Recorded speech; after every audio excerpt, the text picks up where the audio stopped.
Meses seguinte ao ataque a Pearl Harbor, a 8ª Divisão da Força Aérea Americana estava sediada em Savannah, Geórgia. Tinha 7 homens e nenhum avião. Menos de um ano depois, foi designada para derrotar a mais poderosa força aérea do mundo, a alemã Luftwaffe. 26 mil homens da 8ª Divisão morreram, mais do que os fuzileiros perdidos em toda a Segunda Guerra. Recomenda-se cautela ao espectador.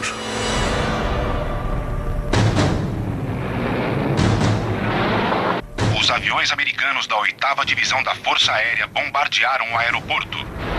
Abriram caminho para chegar à Alemanha e abriram caminho para voltar.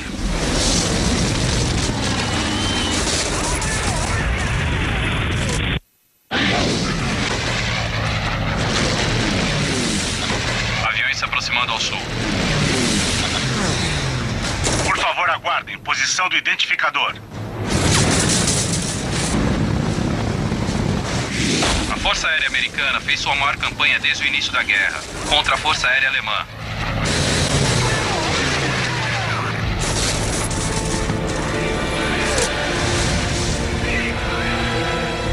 Quatro vidas.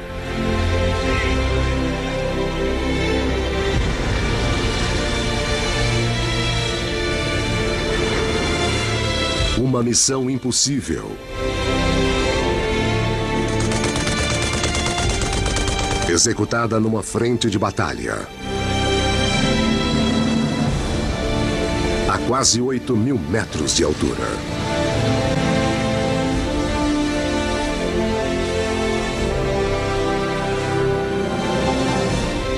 Deus Todo-Poderoso, nossos filhos, orgulhos de nossa nação, neste dia enfrentarão um pesado dever. Precisarão de suas bênçãos. Seu caminho será longo e árduo. Segunda Guerra Mundial.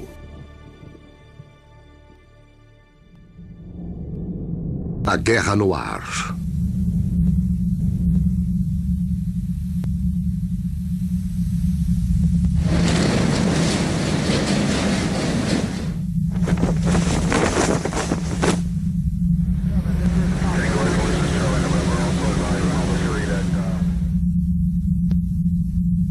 (6 de junho de 1944, dia D). Depressa! Apostos! Rápido, rápido!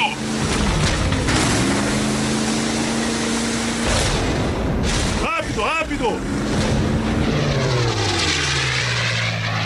Na manhã de 6 de junho de 1944, 250 mil homens colocados em 5.000 navios cruzaram o Canal Inglês. Foi a maior força anfíbia jamais organizada. O empurrão decisivo na batalha para acabar com a Europa de Hitler.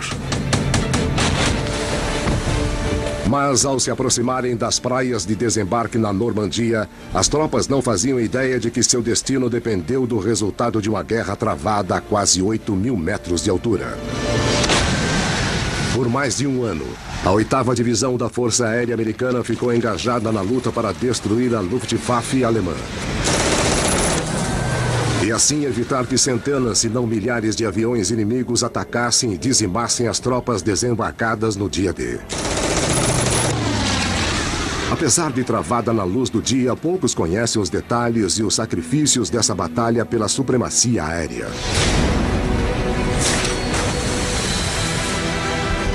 Só agora, com o desembarque ocorrendo, os olhos se voltam para o céu. O sucesso do desembarque e a esperança de milhões dependeu da guerra no ar.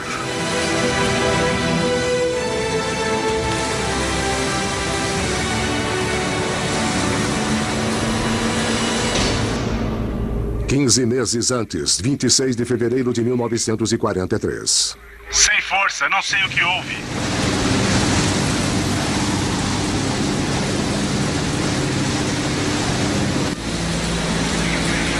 Grupo de bombardeio 306.500 metros sobre o Mar do Norte. Até agora nunca pensei de verdade sobre minha morte. Ainda estou tentando entender o que aconteceu. Fomos atingidos. Isso eu sei. Andy Rooney, 24 anos, de Albany, Nova York, voltava à Inglaterra a bordo de um B-17 Banshee avariado. Ao cabo de 6 meses de operações, a 8ª Divisão da Força Aérea já havia sofrido terríveis baixas.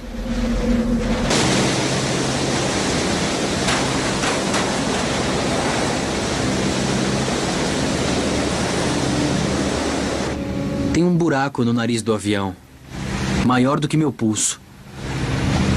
Ao lado, o navegador desmoronou. Acho que estou inconsciente. Não fui treinado para coisas assim.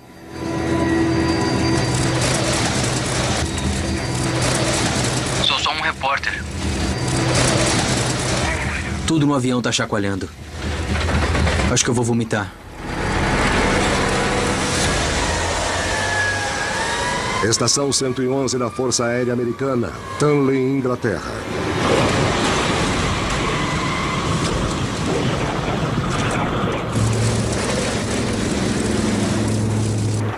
O avião foi atingido. Estou examinando o tamanho do desastre. Quando se veem esses aviões avariados, fica difícil explicar nosso sucesso. Se é que fomos bem-sucedidos. Não quero nem pensar nos homens dentro deles. Meu Deus, espero que o mesmo não aconteça com a gente.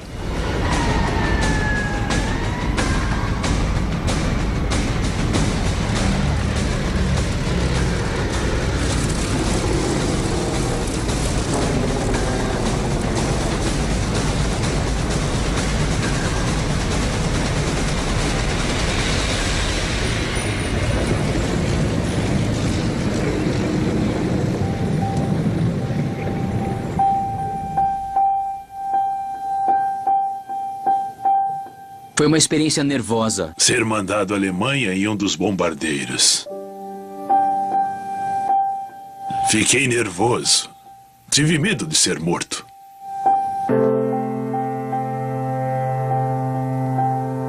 Como repórter do jornal militar Stars and Stripes, Rooney foi designado para cobrir a guerra aérea na Inglaterra.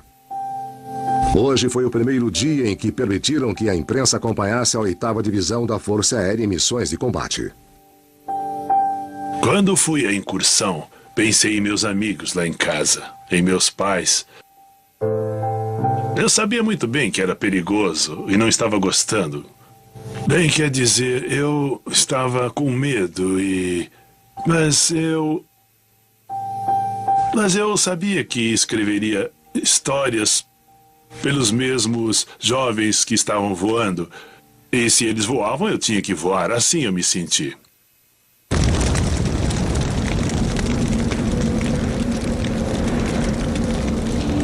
Estou entre os afortunados. Dos 59 bombardeiros B-17 que decolaram, 5 foram abatidos. 3 B-24 Liberators também foram perdidos. Ao todo, 80 homens morreram.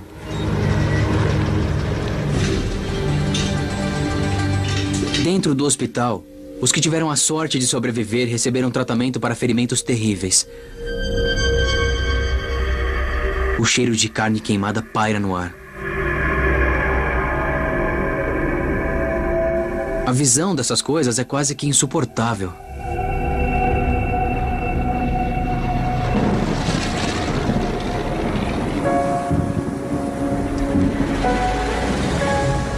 Revi 2 conhecidos que acabavam de voltar.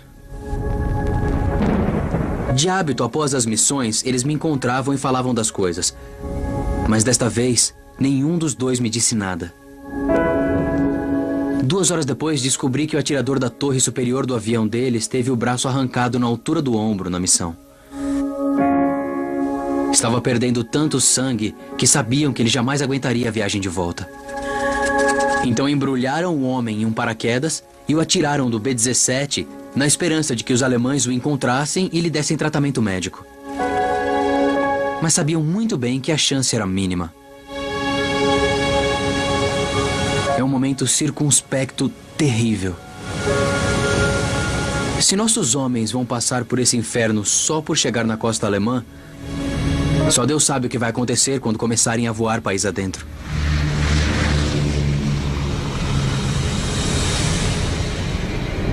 Em fevereiro de 1943, fazia 6 meses que a 8ª Divisão lançava principalmente missões curtas e rápidas. E quase 2/3 de seus homens já estavam mortos ou feridos ou capturados. Mas com quase toda a Europa continental sob controle de Hitler, as forças aéreas aliadas eram a única força capaz de atacar dentro de seu muito defendido território. Para preparar o caminho para o dia D, o comando da 8ª Divisão só tinha uma escolha: encher os tanques dos aviões e continuar a guerra no ar. O único problema era manter os homens vivos tempo suficiente para ter sucesso. Junho de 1943, um ano antes do dia D. 10.000 recrutas chegam à Inglaterra.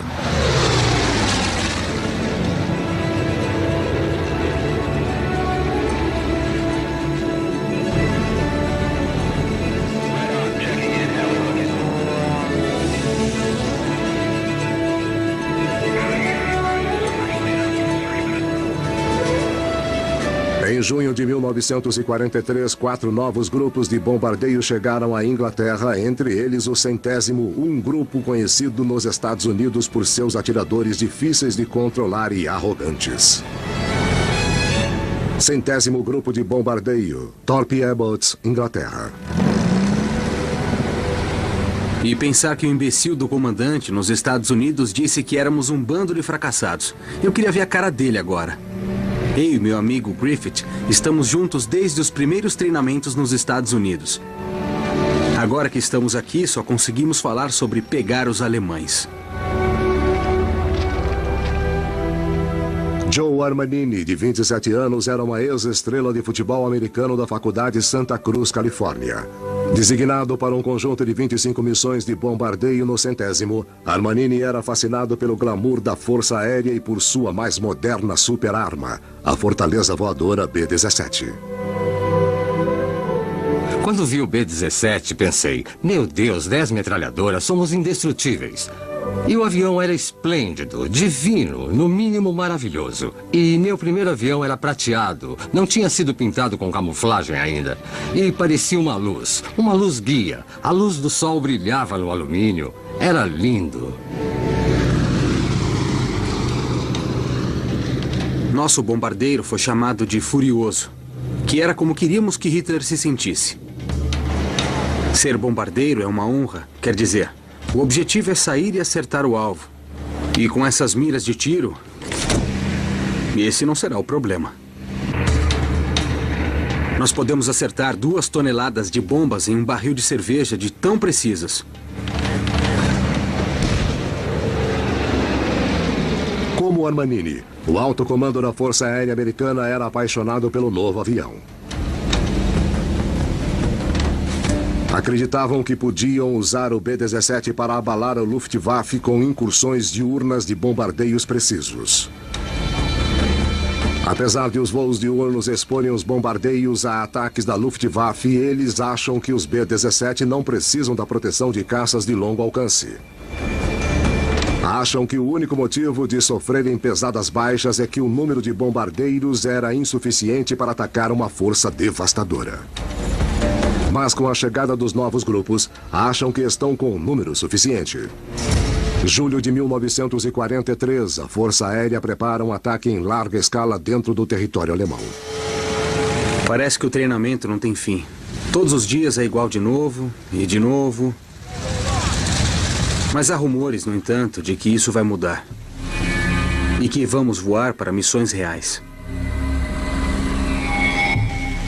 Em menos de uma semana, Joe Armanini e os homens do 100º tomarão parte em uma missão combinada da Força Aliada de 6 dias chamada Semana de Blitz. Mais de 1.000 bombardeiros pesados americanos e ingleses vão destruir fábricas de aviões e indústrias de componentes em pleno território alemão, até um ponto onde jamais voaram antes. A 8ª Divisão da Força Aérea Americana vai atacar de dia, enquanto os aviões britânicos bombardearão sob a proteção da noite. Juntos vão colocar a Alemanha sob uma chuva ininterrupta de destruição para começar a abrir caminho para a invasão da Normandia no dia D. 22 de julho de 1943, 2 dias para a Semana de Blitz.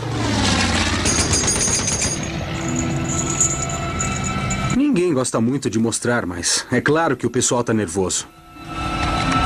Ainda nem chegamos a atirar de verdade, só no treinamento.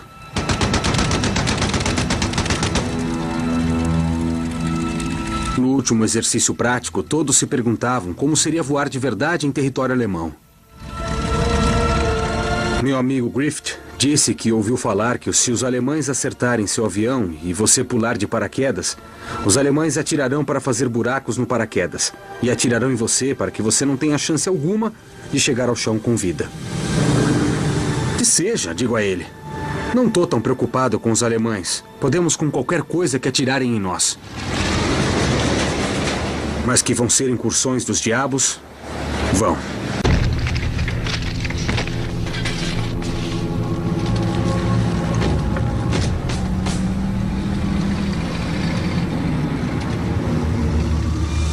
Thorpe Abbott, Inglaterra, 25 de julho de 1943.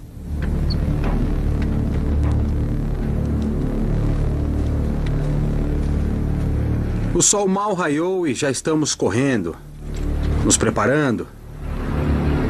Parece loucura, mas eu tô animado. Acho que todo mundo está um pouco assim. Ser jovem tem uma coisa, você nunca tem medo, não tem medo de morrer. Isso nem passa pela sua cabeça. Quando jovem, você faz tudo e pensa que é imune à morte. Você pensa assim, quando é jovem.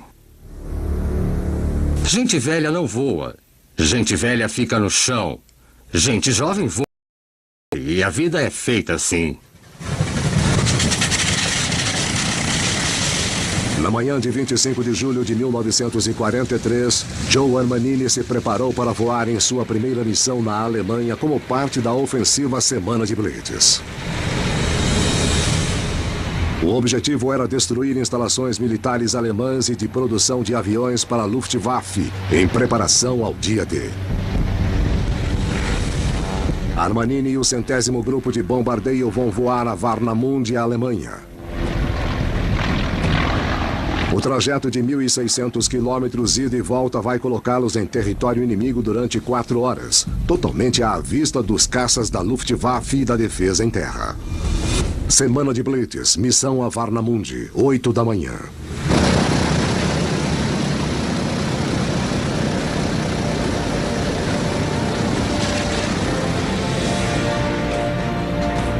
Quando íamos embarcar, vi Griffith entrar no avião dele.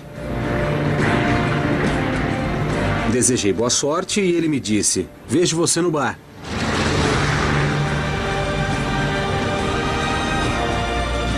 Nenhum de nós estava acreditando. Finalmente o treinamento tinha acabado. Estamos indo para a Alemanha.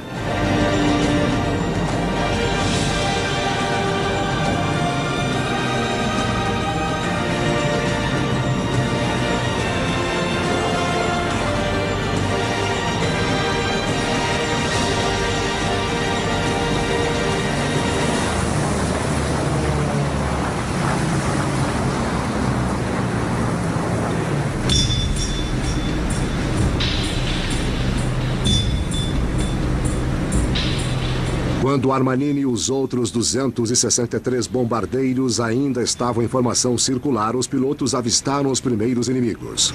A 3.600 metros, o ar já é perigosamente rarefeito e os B-17 não eram pressurizados. Os homens dependiam de máscaras de oxigênio para respirar. Inalar ar rarefeito podia causar danos cerebrais ou até a morte.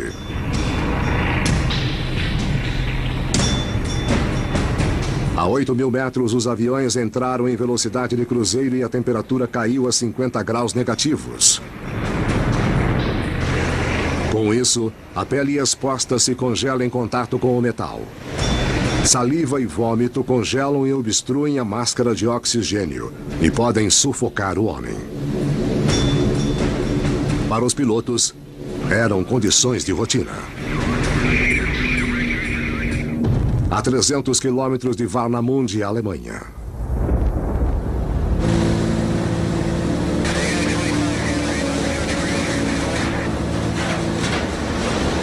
Estamos aqui há horas. E quanto mais nos aproximamos do alvo, pior fica a visibilidade. Bassett e Reed ficam falando o tempo todo das condições de nuvens e de velocidade do vento. Só sabem falar do tempo. Perto de Varnamund, o tempo só piorava. Pesadas nuvens tornavam impossível bombardear visualmente os alvos e colocavam os bombardeiros em condições de colisão. Não havia opção senão mudar de rumo. Varnamund foi poupada e o grupo seguiu para o seu alvo secundário, a cidade de Kiel, 250 quilômetros a oeste.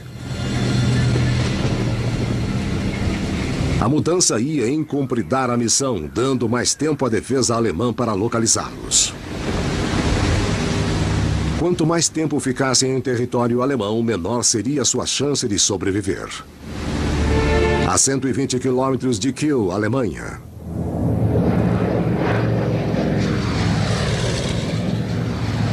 Mas quando os bombardeiros se aproximavam de Kiel, os P-47 Thunderbolt de escolta chegaram ao seu alcance máximo e foram forçados a voltar. Dali em diante, os bombardeiros ficaram sozinhos. É assustador ver os caças indo embora assim. Mas não podemos fazer nada a respeito. Só o que podemos fazer é seguir e completar a missão.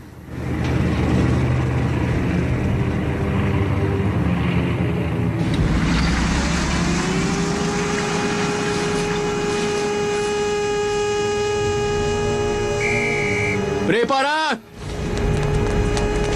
Nas últimas 2 horas, a defesa antiaérea alemã localizou os B-17 por meio de uma nova tecnologia, o radar.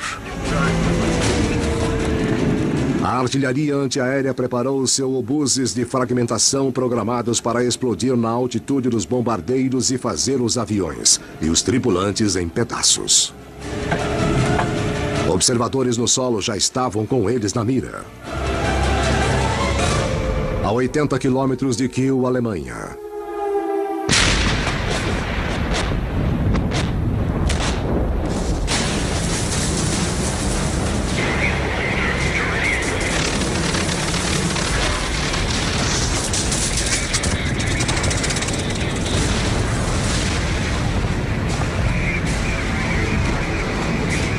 Já na área de defesa antiaérea, os aviões chegaram a um marco pré-determinado chamado ponto inicial.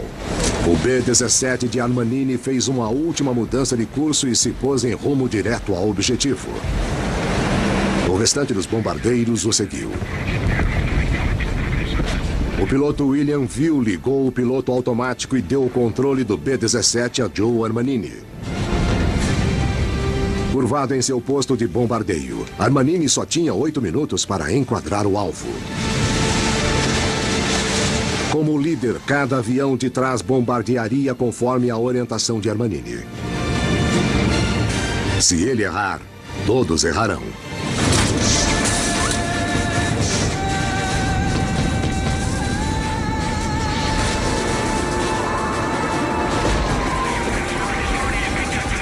A defesa antiaérea aumentou, mas não podemos nos desviar do curso. Para acertar o alvo, temos que ficar nivelados e aguentar o que os alemães jogarem em nós. Avistamos o inimigo pelos flancos.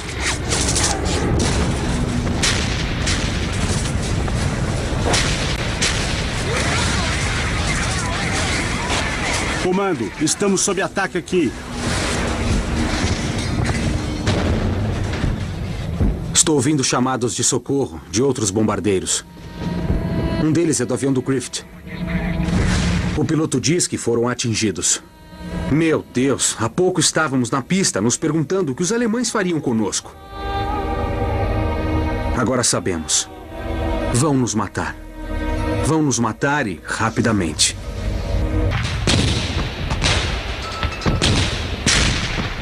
Há uma coisa na guerra.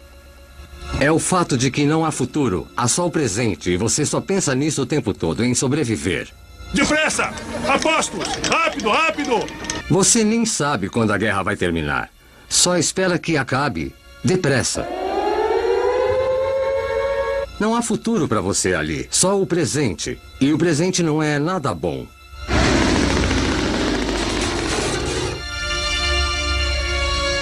Você espera sobreviver mais um dia. Mais uma missão. Sobre Kiel, Alemanha, 25 de julho de 1943. 8.000 metros acima de Kiel, Alemanha, Joe Armanini estava curvado sobre seu posto de bombardeiro no nariz do seu P-17.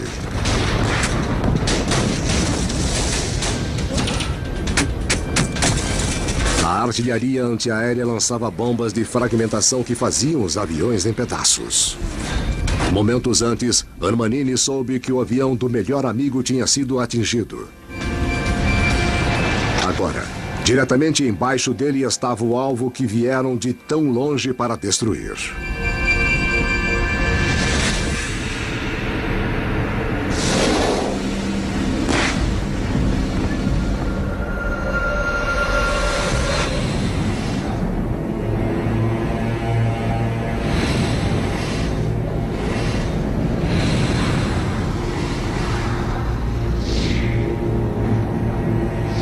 As bombas chovem, mas ninguém diz uma palavra.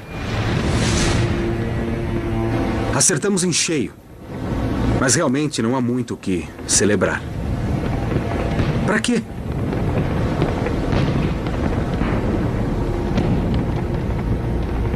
À nossa volta, os aviões estão despedaçados. É uma visão patética. Temos de dar um fora daqui já. Armanini e os B-17 saíram da área de defesa e rumaram para uma área de encontro com um grupo de P-47 Thunderbolts. Até chegarem aos seus protetores, os bombardeiros danificados ficaram à mercê da Luftwaffe. Como tubarões cercando uma presa ferida, é o momento que prefere para atacar. Quarto grupo de aviões de combate sobre Emmerich, Alemanha. Siga para 024. Daremos um alerta. Escoltar bombardeiros em espaço aéreo inimigo é uma coisa. Chegar a um ponto de encontro na rota de volta deles é outra. Quantos voltarão ilesos dessa missão? Quantos serão atingidos? Haverá feridos a bordo? A Luftwaffe vai perseguir a todos? Nunca se sabe o que esperar. Apelidado de Grego por seus amigos pilotos, o segundo-tenente Steve Paisanos, de 23 anos, estava nos controles de seu P-47 Thunderbolt. Piloto do quarto grupo de aviões de combate, suas ordens são encontrar-se com os bombardeiros avariados e escoltá-los à Inglaterra. Quando nos aproximamos dos bombardeiros que voltavam, os alemães continuaram atacando. Eu vi quando o motor de um B-17 começou a soltar fumaça e logo depois a tripulação começou a pular de paraquedas. De repente, o ME-109 mergulhou de cima de nós e foi atrás de um dos homens de paraquedas. E nós tivemos de testemunhar a morte daquele homem, descendo de paraquedas. Aí alguém na nossa formação gritou: "Peguem o desgraçado!"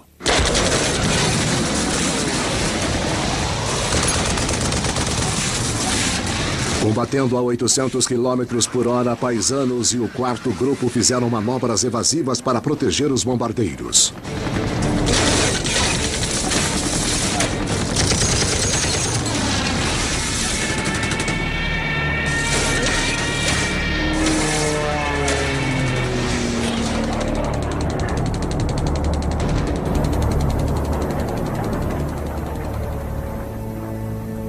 Ainda me lembro como são os combates aéreos.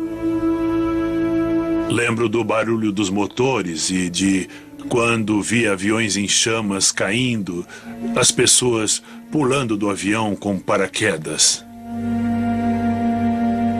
Até hoje, eu volto, sabe, e me lembro da situação.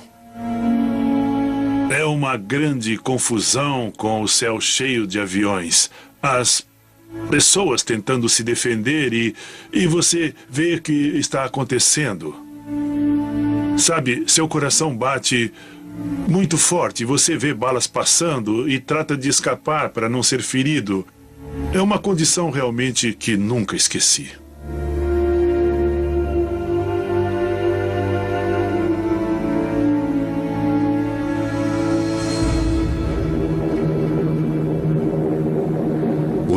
aéreo terminou em minutos. Paisanos e o quarto grupo destruíram 9 aviões inimigos antes de forçar a Luftwaffe a recuar.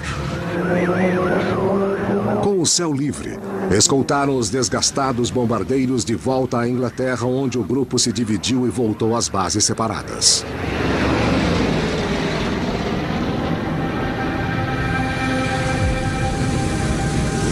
Não acredito que voltamos.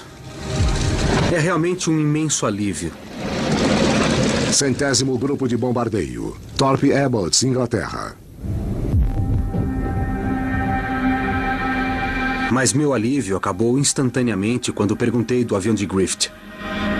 Ninguém sabia nada. Ninguém sabia o que tinha acontecido. Mas quando o avião não volta depois de algumas horas, é porque não vai voltar mais. Não faço ideia do que a família de Griffith pode estar fazendo agora. Estão a milhares de quilômetros e não têm noção de que o filho está morto ou está morrendo agora.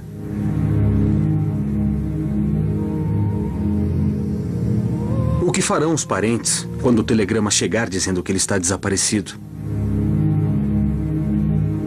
Deus, o que diria a minha família se alguém levasse a mesma notícia? Vão esperar, sem saber se estou vivo ou morto?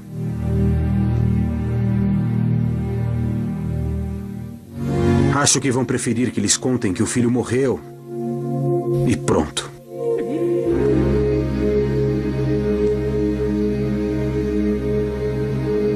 Sabe de uma coisa? Você vai pro bar pra beber.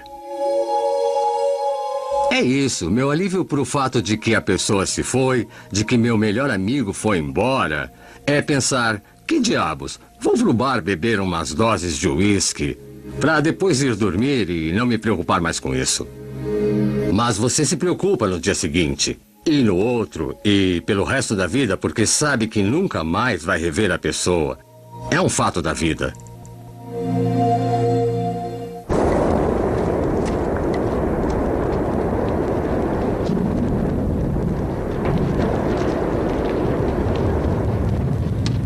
Londres está preparada para a guerra.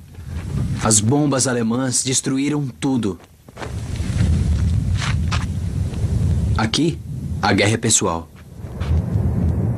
Londres, Inglaterra, julho de 1943. Temos um oficial... No prédio do London Times. Estive na parte da cidade conhecida como City, no fim da rua Fleet, onde só vi devastação por toda parte. Não havia lugar que não tivesse sido atingido e foi perturbador. É só dar uma olhada nos homens e mulheres nas ruas.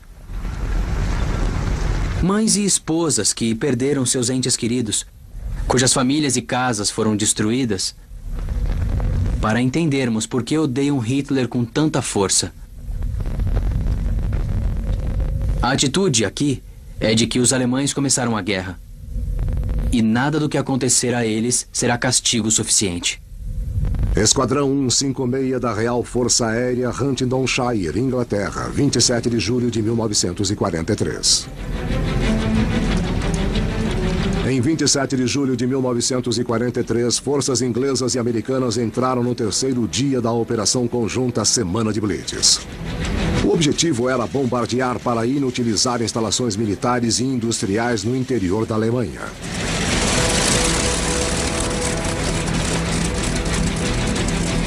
Mas esta noite, quando 700 bombardeiros da Real Força Aérea decolaram de bases inglesas, sua missão irá além de destruir objetivos militares. Cada avião estará armado com 1.400 quilos de bombas incendiárias. E seu alvo principal será o povo alemão.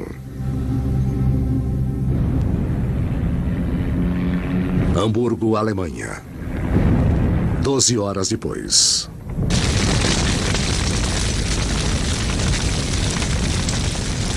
Os ingleses bombardearam pesadamente a segunda cidade da Alemanha e acenderam a primeira tormenta de fogo da história.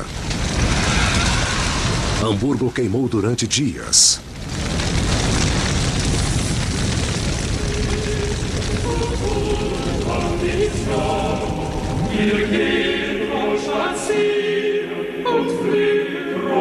Quando pelotões de socorro puderam entrar na cidade, em 2 de agosto, encontraram ruas e abrigos coalhados de corpos carbonizados.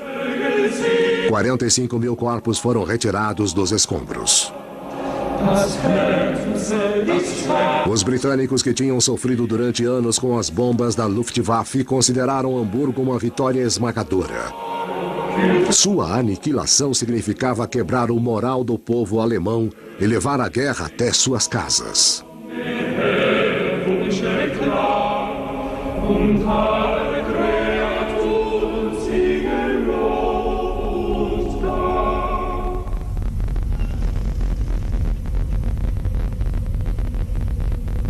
No começo da guerra, você é inocente, você é estúpido. Acha que vai ser uma coisa romântica, que você vai voar e largar suas bombas nos alvos. É uma coisa romântica, como em filmes. Mas você logo muda. Quando os ingleses bombardearam Hamburgo, achei formidável. Mataram 35 mil pessoas e pensei que eram 35 mil a menos. Durante a guerra, há um sentimento que toma conta de todo mundo, seja secretamente ou não, é assim.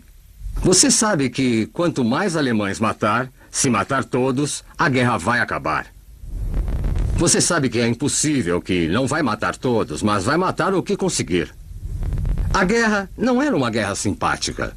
Sei que muita gente morre quando soltamos as bombas. Podem ser crianças, pais, mães e avós. Mas você não pensa assim. Você só pensa que matar é vencer e vencer quer dizer ir para casa. Então é assim. Raceworth, Inglaterra, 31 de julho de 1943. No final de semana de Blitz, as baixas da 8ª Divisão da Força Aérea eram de quase 1.000 homens. 97 B-17 não retornaram. E houve inúmeros pousos forçados no interior da Inglaterra, onde o repórter Andy Rooney observava a carnificina. É difícil ter estatísticas corretas de nossas perdas. Ninguém quer que os alemães saibam que sua defesa antiaérea é muito eficiente. Mas olhando bem, quando vemos tantos bombardeiros danificados ou destruídos, entendemos. A semana de Blitz abriu os olhos do comando aéreo. Os B-17 não podiam se proteger contra a Luftwaffe. Precisavam da proteção de caças o caminho todo, de ida e de volta, aos objetivos. Mas isso gerava um grave problema. Nenhum caça da atualidade tinha a autonomia de um B-17 e, com a aproximação da invasão do dia D, não podiam parar de bombardear alvos estratégicos no interior da Alemanha. Era um dilema impossível. Washington, 10 meses antes do dia D. Boa noite a todos. Enviei um telegrama para as autoridades de Washington alertando para o perigo nazista. Fomos informados pelo rádio. Quando a notícia da semana de Blitz chegou à Casa Branca, os líderes americanos ficaram chocados com as grandes perdas. Relatórios da inteligência também indicaram que os alemães já estavam se reconstruindo em ritmo alarmante. Em semanas, quase todos os alvos atingidos na semana de Blitz foram restaurados até sua capacidade total. O presidente Franklin Roosevelt ficou furioso. Poddington, Inglaterra. E mandou um recado à Inglaterra, pressionando seu abalado comando. Não poderiam aceitar tantas perdas para ganhos tão pequenos. Para continuar com as operações diurnas, teriam de achar um jeito de tornar o impossível possível.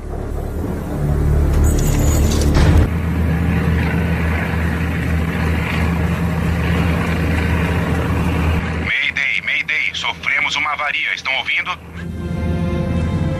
Repito, sofremos uma avaria, estão ouvindo? Fale, NP1. Aqui é a torre de Abbott. Estamos sem combustível. O trem de pouso foi danificado, mas vamos tentar. Siga para 024. Teremos um alerta. Algum ferido a bordo? É a torre, repito. É a torre, repito. Algum ferido a bordo? Atirador ferido na torre. Torre avariada. Não conseguimos tirá-lo. Eco 1, outros feridos? Negativo. É o homem preso na torre. Estamos tentando retomar os controles do avião. Repito, Eco 1, siga para a rota indicada ao sul. Rota 024 Sul. Comando, estamos sob ataque aqui. Avistamos o inimigo pelos flancos. Prossigam com as ordens. Estão ouvindo? Ferido na torre. Torre avariada. Estão ouvindo? Prossiga na rota. Repito, torre avariada. Homem preso. 24 horas antes.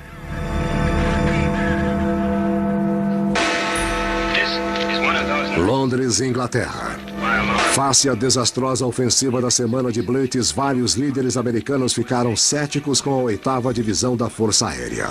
O presidente Roosevelt pensou em abandonar as operações diurnas e se unir aos ingleses para missões noturnas.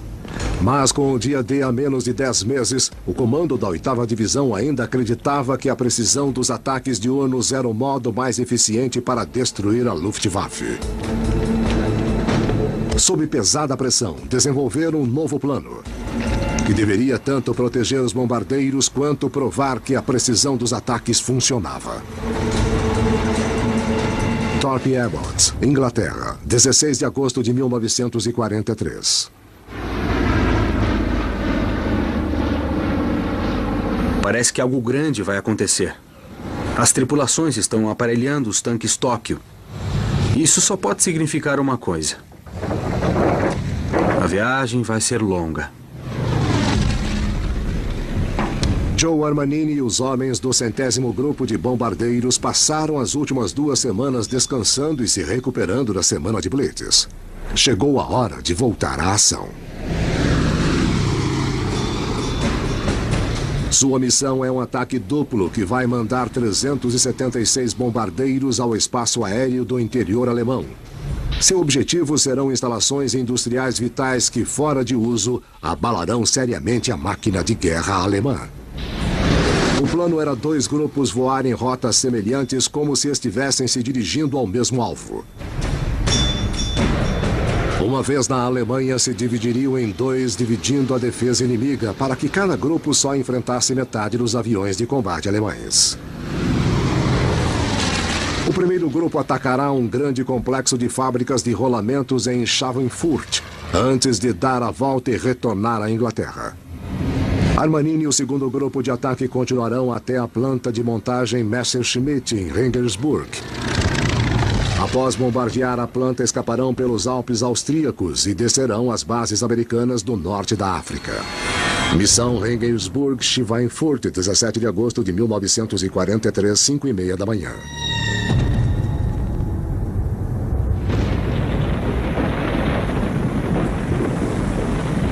Estamos vestidos e prontos para partir, mas o nevoeiro está tão forte que não se vê o fim da pista. Não há como decolar nesse tempo. Ficaríamos perdidos assim que decolássemos.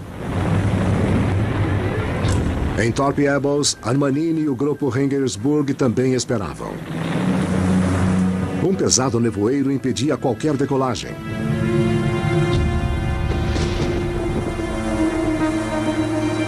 A 140 quilômetros dali, em Polbrook, as condições eram as mesmas do outro grupo.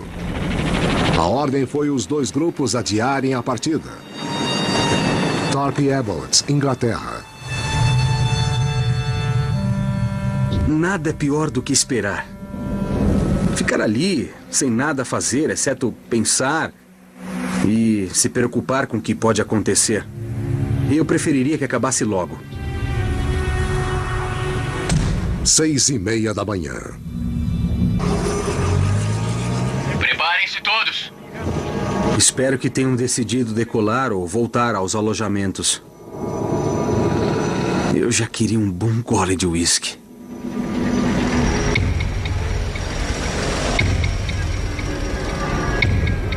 Os dois grupos de ataque esperavam nas pistas. A hora da dissipação do nevoeiro era incerta para permitir a decolagem dos 376 bombardeiros em tempo hábil. E a precisão da partida dos grupos era crítica. Para dividir a defesa inimiga, os dois grupos devem decolar com poucos minutos de diferença. Senão, os alemães terão todo o tempo de reabastecer e se rearmar para atacar cada grupo com força total. 7h30 da manhã. Depois de mais de 2 horas de atraso, o comando aéreo foi forçado a tomar uma decisão. O grupo Rendsburg tinha de sair já, senão não chegaria à África do Norte de dia. E quase nenhum piloto desse grupo tinha experiência de pousar à noite.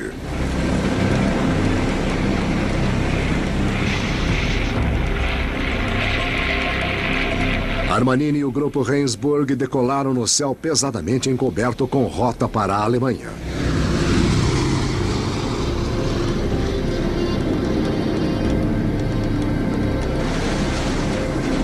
Ao romperem as nuvens sobre o canal inglês, ainda não sabiam que o grupo Schweinfurt continuava retido nas pistas.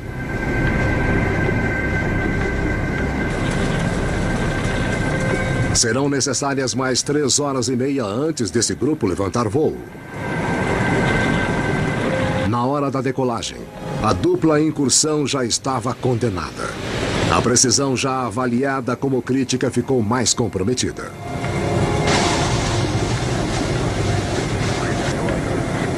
Enquanto Armanini e o grupo Rendsburg se aproximavam da Alemanha, ninguém fazia ideia de que o plano fora abortado e que cada um dos grupos enfrentaria toda a força da Luftwaffe.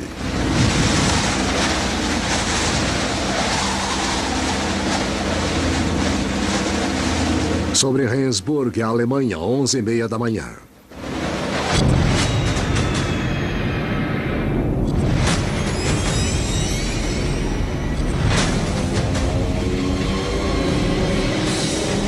...150 aviões alemães atacaram o grupo Rendsburg. Atenção! Inimigos à vista! Inimigos à vista! Em 90 minutos, 240 tripulantes americanos estavam perdidos.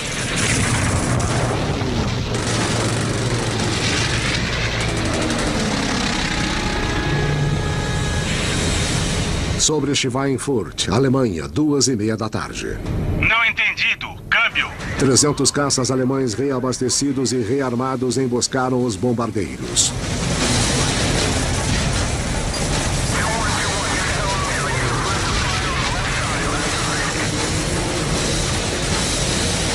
...36 B-17 foram abatidos e 360 militares americanos foram mortos.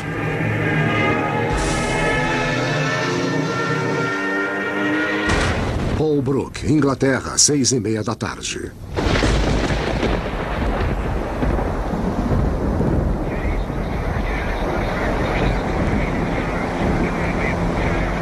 Sete horas e meia depois de sair da Inglaterra, o avariado grupo de ataque Schweinfurt estava voltando à base. Estamos sob fogo, estamos sob fogo, responda. Entre os que esperavam ansiosamente sua volta estava o repórter da Stars and Stripes, Andy Rooney.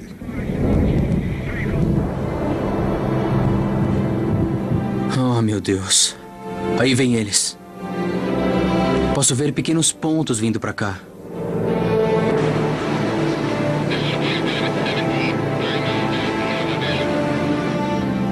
Eu não consigo nem imaginar pelo que passaram. Alfa 1 para a torre, avarias na asa direita. Estamos prosseguindo. Entendido, Alfa 1. Danos na asa direita. Segundo motor parou. Motor número 4 em pane. Repito, o motor número 4 parou. Pista 23 à sua frente. Prossiga. Tudo acionado. Boa aproximação. Chamados frenéticos chegavam do piloto de um dos B-17. Seu atirador da torre esférica ficou preso na bolha de plástico colocada na barriga do bombardeiro. O sistema que gira a bola para que ele possa subir para dentro da aeronave foi atingido e quebrou. E ele ficou preso na gaiola de plástico.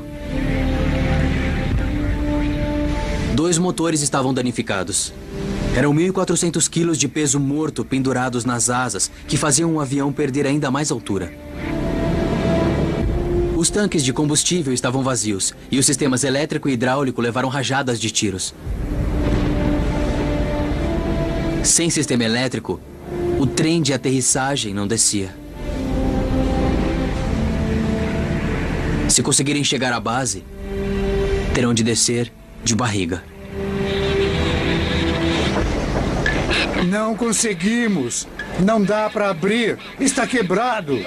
O atirador da torre sabia muito bem que com um avião sem rodas, tocaria o chão com a barriga do avião primeiro. E que seria esmagado entre o concreto da pista e a barriga do avião. E não tinha nada que ninguém pudesse fazer.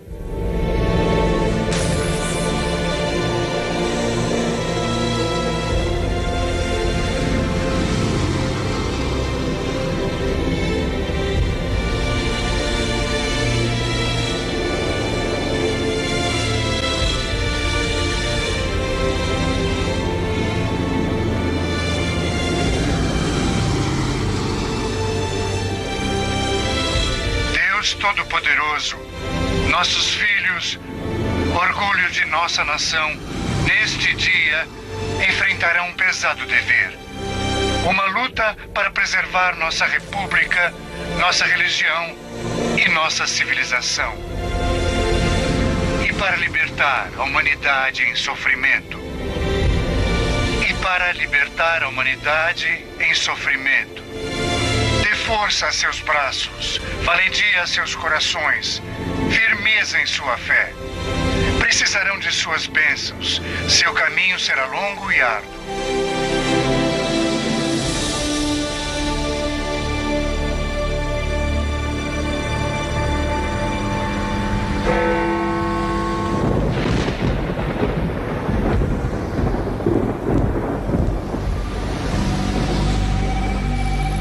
Voltei a Londres abalado e incapaz de escrever a história mais dramática, mais horrível e de partir o coração que já testemunhei.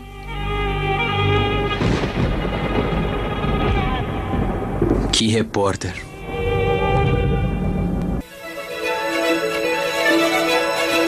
Clearwater, Flórida.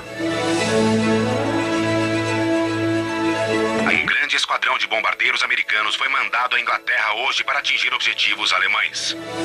Uma grande força de bombardeiros americanos foi enviada à Europa para preparar a invasão. Os aviões americanos mandados à Europa terão grande importância. O Exército Vermelho capturou 7 instalações esta manhã e aviões americanos bombardearam bases de jatos. Outro espetacular desempenho da grande garota Judy Garland. Base Aérea Mitchell, Milwaukee, Wisconsin, agosto de 1943. Pelo que dizem os noticiários, a guerra pode acabar antes de eu entrar nela. Segundo o artigo, eu vi Regensburg destruída. A 8ª Divisão da Força Aérea, baseada na Inglaterra, acabou com 30% da produção de caças alemães ao atacar a cidade. Nossa, isso é muita coisa. Parece que treinamos para nada. Apesar de que, no momento, só o que estamos fazendo é matar tempo.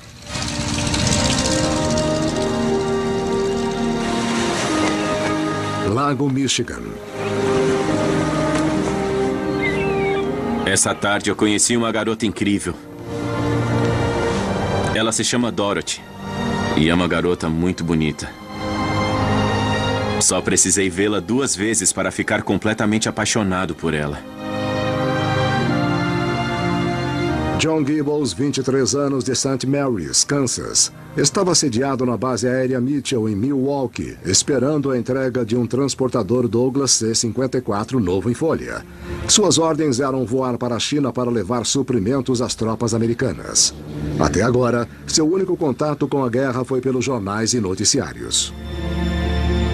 Os jornais eram francamente favoráveis ao que estava acontecendo. A pessoa que escreveu o artigo sobre a missão a Regensburg disse que foi um sucesso. E as pessoas ficaram confiantes. Ninguém sabia. Ninguém sabia. A Força Aérea Alemã em seus centros de produção, em seus aeroportos e no ar. Nós, a RAF e a Força Aérea Americana, vamos vigiar o espaço aéreo alemão e as fronteiras 24 horas por dia. Vamos mandar tantos aviões que os atiradores alemães vão bater a cabeça na parede. Eu não queria ser piloto alemão neste momento. A maior batalha aérea custou 307 aviões. Mas que mentira deslavada, não é verdade? Perdemos 72 bombardeiros B-17 na missão a Regensburg e dizemos que abatemos 307 aviões alemães. Mas não é verdade. Não é possível. Um B-17 metralhar um avião de combate é a coisa mais difícil. Eles passam a 700 ou 800 quilômetros por hora e você tem de atirar nesse alvo em movimento. É quase impossível acertar.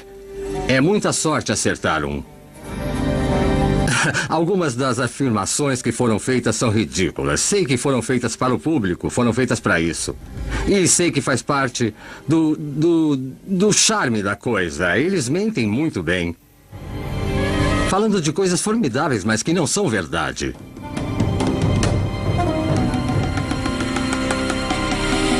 Batalha aérea custa aos alemães 307 aviões. A verdade é que a única vitória da missão Regensburg-Schweinfurt foi da área de relações públicas da 8ª Divisão da Força Aérea, que reportou falsamente que os alvos tinham sido varridos do mapa. Na realidade, quase um terço das bombas lançadas erraram o alvo em Schweinfurt. Em Regensburg, o bombardeio foi mais exato, mas Messerschmitt logo foi reconstruída. Thorpe Abbott, Inglaterra, 18 de agosto de 1943. Também mal reportadas foram as terríveis perdas sofridas às equipes americanas. Quando Joe Armanini voltou à Inglaterra, soube que 60 bombardeiros estavam desaparecidos e que outros 100 estavam fora de combate. Em apenas um dia, quase 40% da força de combate da 8ª Divisão da Força Aérea estavam avariados ou destruídos. Há muito de sorte nessa coisa toda. É o que é, pura sorte. Nada mais do que sorte.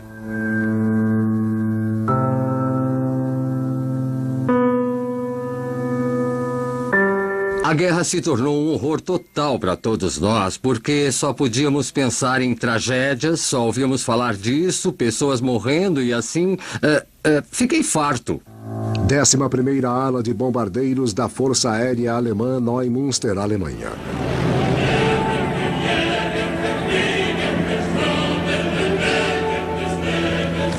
Em agosto de 1943, a Luftwaffe ostentava mais de 1000 ases da aeronáutica.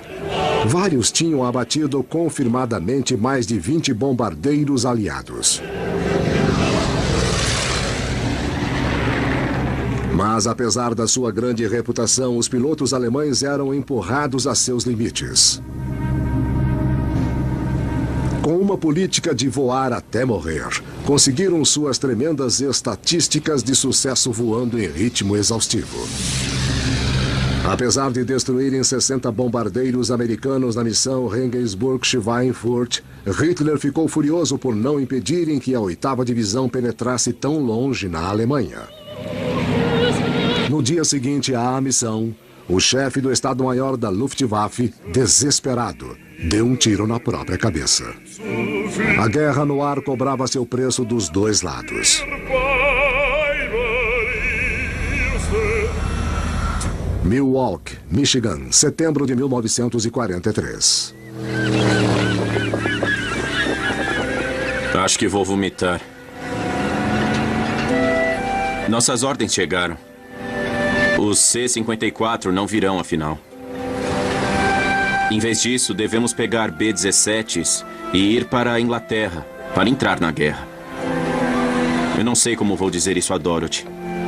É difícil dizer qualquer coisa sobre o futuro quando nenhum de nós faz ideia do que pode haver.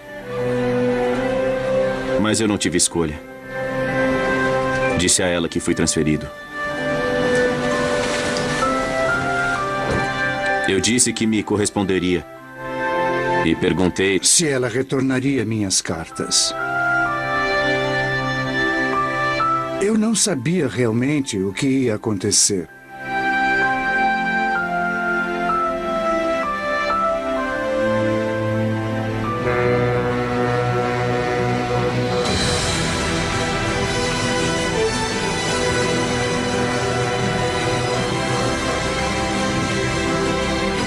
Por toda parte vejo americanos.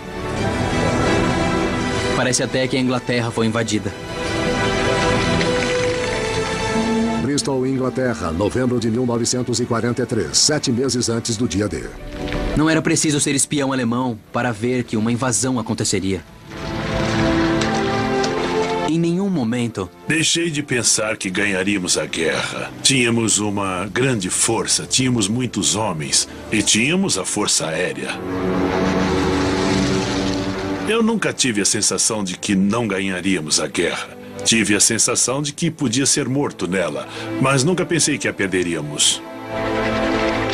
Em novembro de 1943, homens, munições e equipamentos fluíam para a Inglaterra em ritmo acelerado. A invasão da Normandia estava há menos de 7 meses e as preparações já estavam em andamento.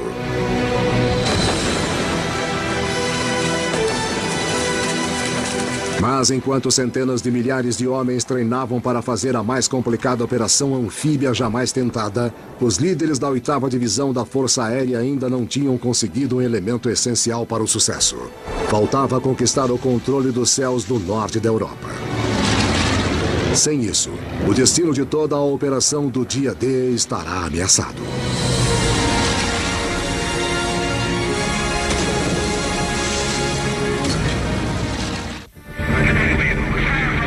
Este é o momento que tanto esperamos. Nossa vez de mostrar aos alemães de que somos capazes. Finalmente vamos poder fazer o que viemos aqui para fazer: atacar e partir para a matança. Sobre Pas-de-Calais, França, janeiro de 1944. Em janeiro de 1944, Steve Paisanos e o 4º Grupo de Combate Aéreo seguiam ordens drasticamente diferentes. O tenente-general James Durrell assumiu o comando da 8ª Divisão e implantou uma atitude nova e agressiva. Para James, usar caças para proteger bombardeiros era um desperdício ineficaz. Caças são armas ofensivas criadas para caçar o inimigo e ele manda que caçem a Luftwaffe, dizendo para matar qualquer coisa que se mexa, que voe ou que dê suporte ao esforço de guerra alemão.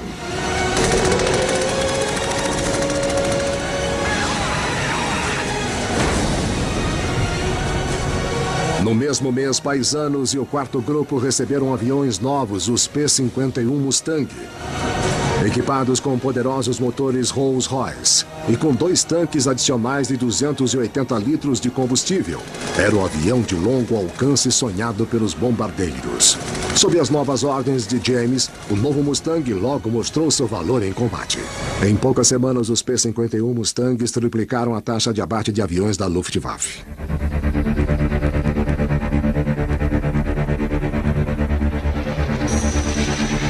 Quando caçam um inimigo no céu, é como se você estivesse em um mundo totalmente diferente.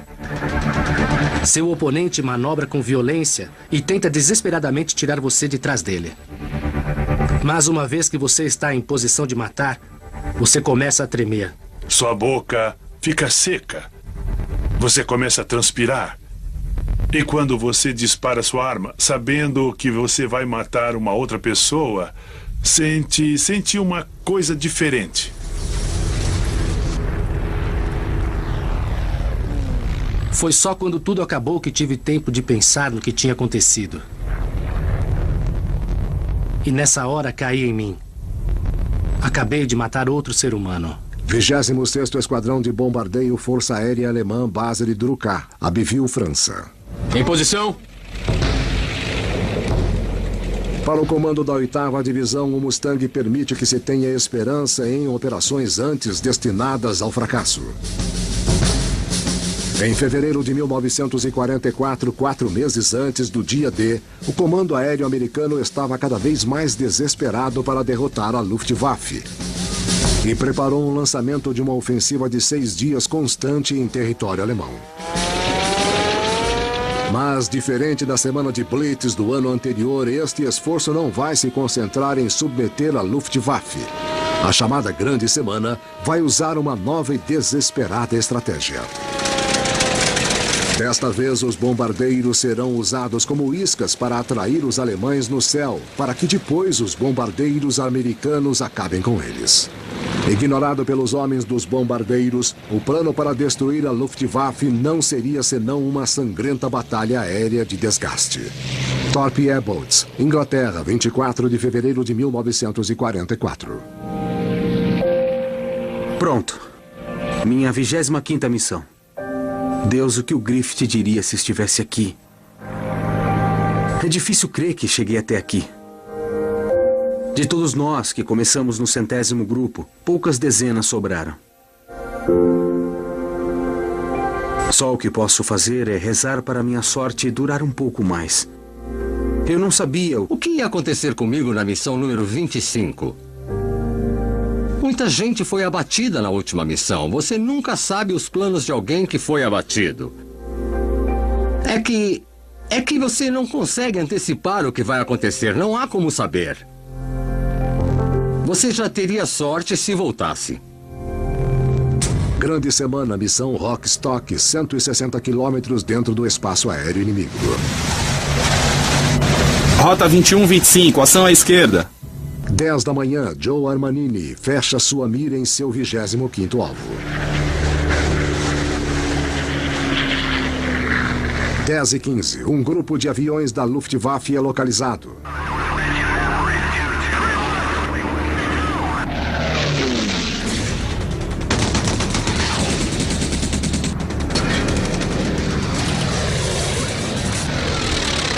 Dez e meia, os aviões americanos rompem a formação para interceptar os alemães. E os bombardeiros ficam expostos e vulneráveis. Sem ter consciência disso, sua missão básica não é acertar os alvos, mas atrair a Luftwaffe. E a missão dos caças não é proteger os bombardeiros, mas abater os alemães. Nessa desesperada batalha de desgaste, o comando americano sabe que as baixas não podem mais ser levadas em conta. Pagarão qualquer preço para vencer. Mesmo que signifique sacrificar preciosos bombardeiros. Thorpe Airboats, Inglaterra, 24 de fevereiro de 1944.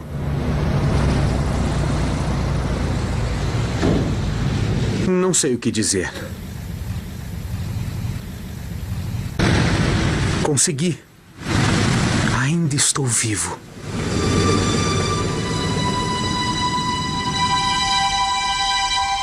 Terminar as 25 missões foi meu maior feito na vida. Cheguei ao fim das missões. Cheguei ao fim das missões? Eu estava feliz.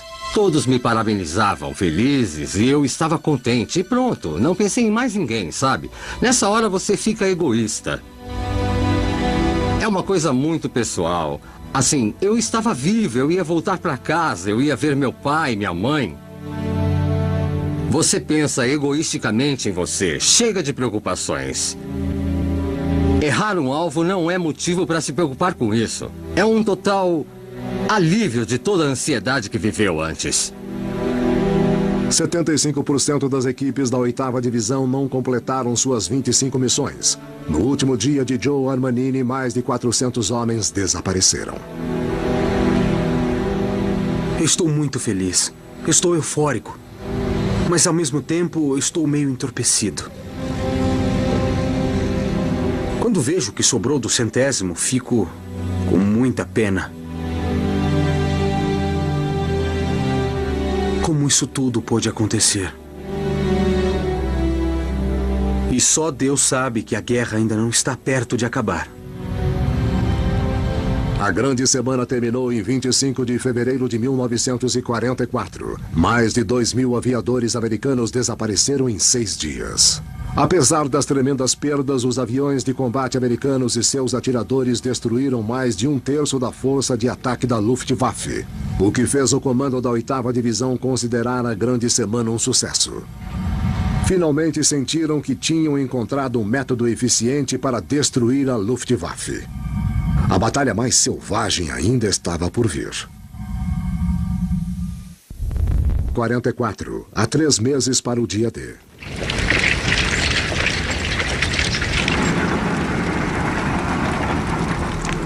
Escrevi para a Dorothy esta noite. E falei das pessoas que conheci. E que eram verdadeiras figuras. Disse a ela que nos divertimos muito. E que tenho jogado cartas e beisebol. O mais importante é que eu disse que estava tudo bem. E que ela não devia se preocupar. Porque eu sabia que iria revê-la muito em breve. Eu me pergunto se fiz bem em ter mandado a carta. A 650 quilômetros de Berlim, 6 de março de 1944.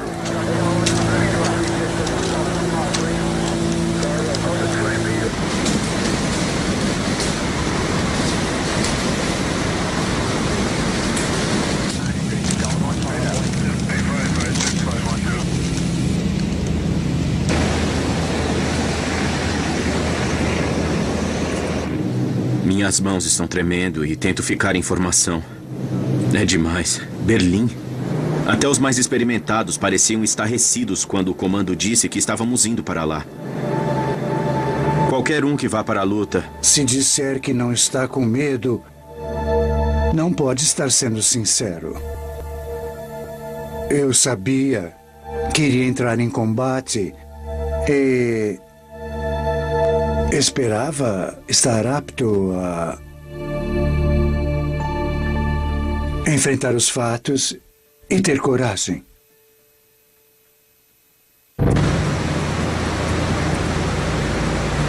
O segundo-tenente John Gibbons foi designado como substituto de um piloto de B-17 no 100º Grupo de Bombardeio. Poucas semanas após chegar à Inglaterra, ele já estava liderando sua equipe em batalha como parte de uma coluna de 25 quilômetros com quase 700 bombardeiros e caças. O dia D já estava há menos de 3 meses e o alto comando americano estava desesperado para atrair e destruir o máximo de aviões alemães. Para isso, estavam atacando uma posição que Hitler defenderia com unhas e dentes, a capital alemã, Berlim.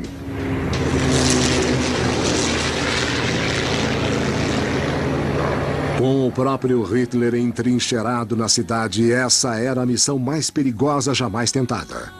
Quase 750 baterias antiaéreas estavam postadas em volta de Berlim e mais de 70% dos aviões de combate da Luftwaffe estavam estacionados à distância de combate. A rota dos bombardeiros foi intencionalmente traçada para criar um campo de batalha de 600 quilômetros de comprimento, ao longo do qual esperavam atrair e destruir tantos aviões alemães quanto possível. A 320 quilômetros de Berlim.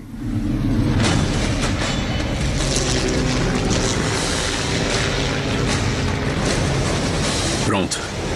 É hora de ficar focado e de levar minha equipe para o outro lado. Mais de 400 aviões alemães atacaram a formação.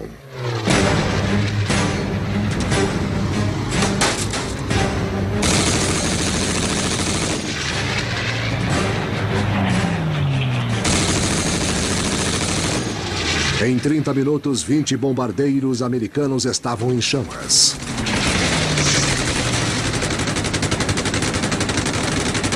Em 45 minutos, os americanos abateram 150 aviões da Luftwaffe. Há 2 aviões inimigos se aproximando perto do rio.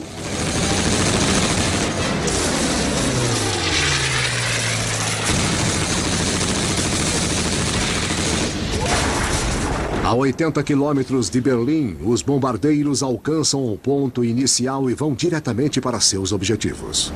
Enquanto se aproximavam de Berlim, mais de 10.000 atiradores da Luftwaffe se prepararam para desencadear a maior defesa antiaérea que os americanos já tinham visto. Os caças não podiam se aventurar nessa área.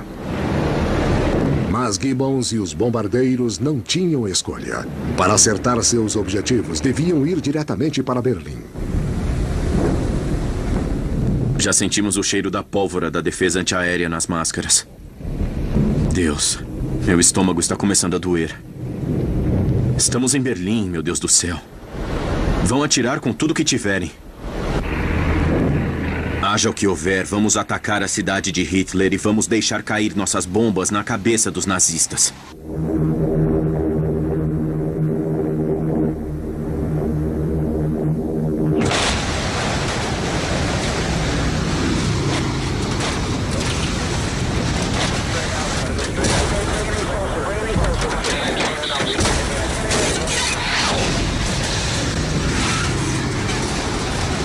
Espere até avistar o alvo e estar seguro. Preparem-se, há alguém atrás de mim.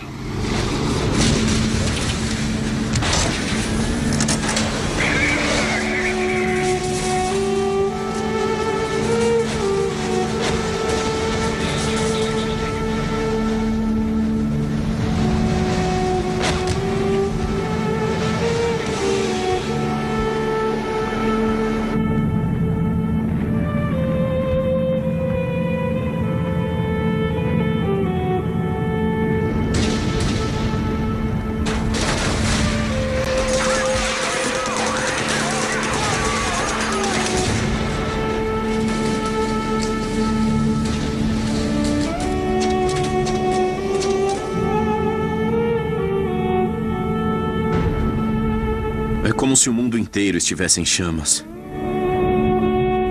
Como se o fogo pudesse nos alcançar e nos consumir a qualquer momento.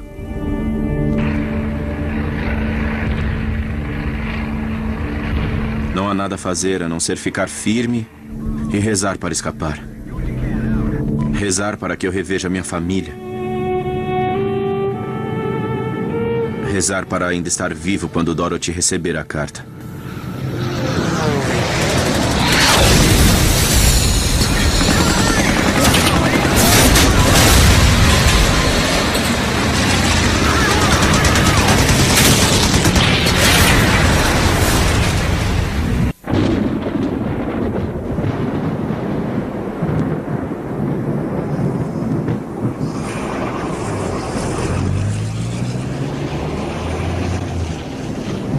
Berlim, Alemanha, 6 de março de 1944, 5 horas depois do ataque. A Força Aérea Americana acaba de completar a maior incursão aérea diurna da guerra. Um boletim acaba de chegar a 1 hora. 69 bombardeiros americanos foram perdidos, 179 aviões de guerra alemães foram destruídos. Tudo depende de como os alemães bombardearam a cidade mais 2 vezes. Foi o começo do fim da Luftwaffe. Fomos descritos como sendo uma nação de fracos, de playboys, que contrataram soldados ingleses, ou soldados russos, ou soldados chineses para lutar por nós. Que repitam isso agora!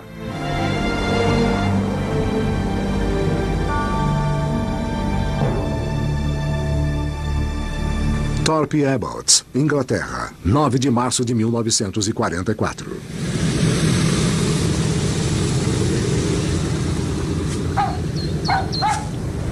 Os alojamentos estão vazios. Muitos homens simplesmente se foram. Mal tive tempo de saber seus nomes. Para John Gibbons e os homens do 100º, o ataque a Berlim foi o mais custoso em vidas da história do grupo. Mas também marcou o início do fim da batalha para derrotar a Luftwaffe. Quando olho para o rosto do pessoal, só vejo tristeza. Mas também há uma espécie de determinação amarga. O que vivemos nos mudou. Sei que consigo liderar minha tripulação e enfrentar qualquer coisa nos céus.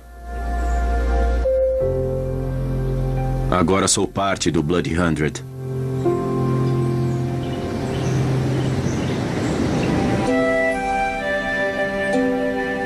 John Gibbles voou um total de 49 missões durante a Segunda Guerra. Serviu mais 26 anos na Força Aérea até se aposentar no grau de coronel.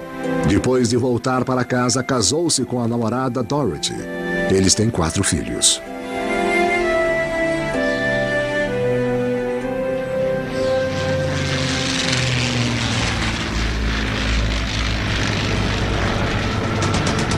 Só em março de 1944, os caças americanos destruíram mais aviões alemães do que nos 2 anos precedentes. Com a ameaça da Luftwaffe seriamente diminuída, a Força Aérea Aliada passou os 2 meses seguintes bombardeando estradas de ferro, de rodagem e pontes, no esforço para evitar que os alemães reforçassem as praias da Normandia no dia D. Esse é o sonho de todo piloto de combate. Não há emoção maior do que a caça. Sobre o oeste da França, março de 1944. Mas não posso deixar de pensar no que o pessoal dos bombardeiros passou. Para cada um de nós que se tornou um as, houve centenas de feridos e mortos.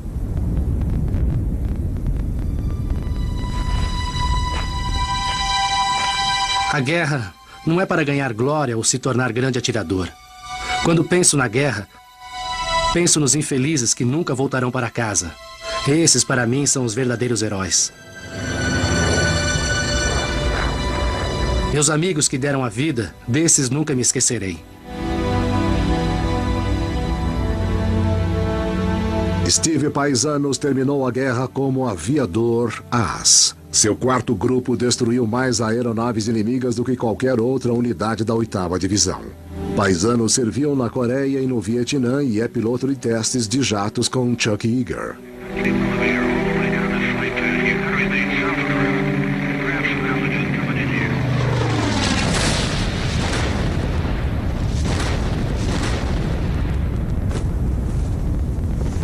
6 de junho de 1944, dia D.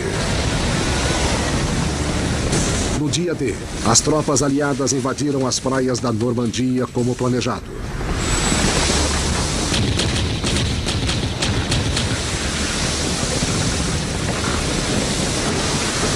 A resistência da Luftwaffe foi mínima.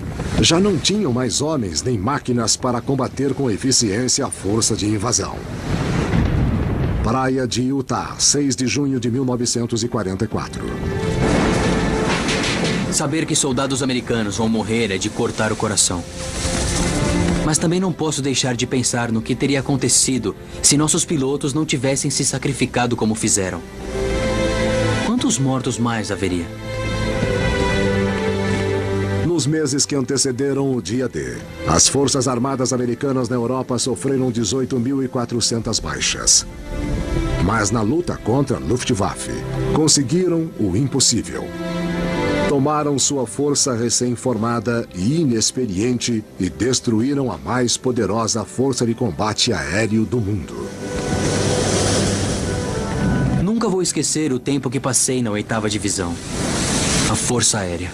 Eu acho que a 8ª Divisão foi certamente uma das armas de guerra mais importantes que os Estados Unidos já tiveram. Os alemães tinham de ser derrotados, e acho que fizemos parte da derrota que infligimos a eles. Eu fico feliz por ter sido do exército que os derrotou. Andy Rooney foi um dos primeiros repórteres a acompanhar a 8ª Divisão em batalha. Depois do dia D, continuou a reportar os frontes das forças aliadas por toda a Europa. Ele acredita a Stars and Stripes, o lançamento de sua carreira de jornalista. Depois, quando ouvi falar em dia D, não pude evitar me sentir orgulhoso. Ajudamos aquilo a acontecer. Travamos nossa guerra antes de todos os outros. E nos orgulhamos disso.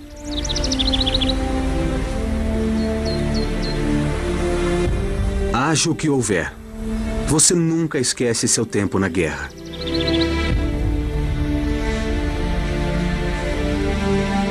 Há uma camaradagem, uma amizade que você nunca esquece.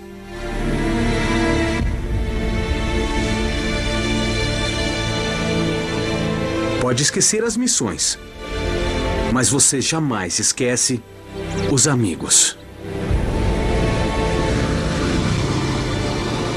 Joe Armanini decidiu não voltar para casa após a 25ª missão. Ele se realistou e serviu um segundo período na 8ª Divisão. Hoje vive na Califórnia e raramente fala de seus serviços na Segunda Guerra.